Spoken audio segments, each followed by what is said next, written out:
absolute.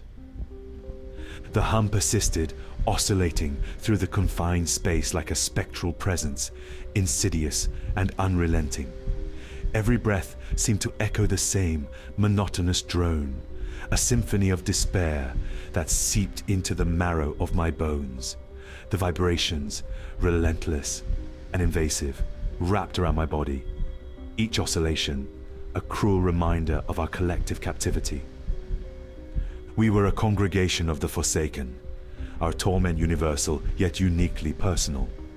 Faces, pallid and strained, bore the weight of unspoken suffering. Eyes, once windows to vibrant souls, now glazed over with the dull sheen of resignation.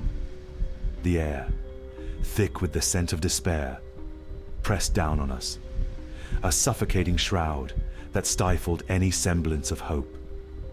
It was in this oppressive silence that I found myself lost, my thoughts drifting to the melancholy worlds conjured by directors of somber films. The grey air we breathed felt pulled from those dismal narratives, a tangible manifestation of their bleak visions. It was as if we were trapped within a David Lynch tableau, each moment a surreal blend of the familiar and the grotesque, reality twisted into a nightmarish facsimile of itself. Around me, some stood defiantly, their bodies swaying with the rhythm of the vehicle, a silent rebellion against the inertia of despair. Others, perhaps luckier, had found respite in the hard plastic seats, their faces etched with a semblance of peace, however fleeting. We were united in our suffering, yet isolated in our experience, each of us a solitary island in a sea of shared misery. The silence was not merely an absence of sound, but a presence unto itself, a living entity that wrapped around us, suffocating and omnipresent. It was an absolute silence, a void so profound that it seemed to swallow any noise, any thought, any hope. This silence had a weight, a gravity that pulled us inward, compressing our spirits into nothingness.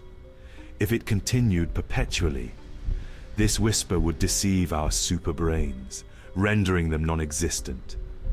In this silence, memories of a time when we were not ensnared by this void flickered dimly, like distant stars in an encroaching darkness.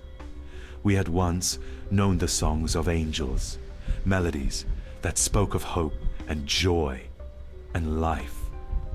But those songs had faded, their notes lost to the relentless march of time and the suffocating embrace of absolute silence. Growing up, as one enlightened soul had put it, was perhaps nothing more than adapting to life, a process of acclimating to the inevitable losses and harsh realities that define our existence. We had grown, we had adapted, and in doing so, we had learned to endure this silence, to make peace with the void. And so we sat, we stood, we swayed with the rhythm of the bus, each of us lost in our thoughts, our memories, our despair. The hum continued its unceasing song, a lullaby of desolation that cradled us in its icy embrace. In this absolute silence, we found a strange solace, a comfort in the shared suffering that bound us together. For in this silence, we were not alone. We were a part of something greater, a collective echo of a world that had once known sound and song and life.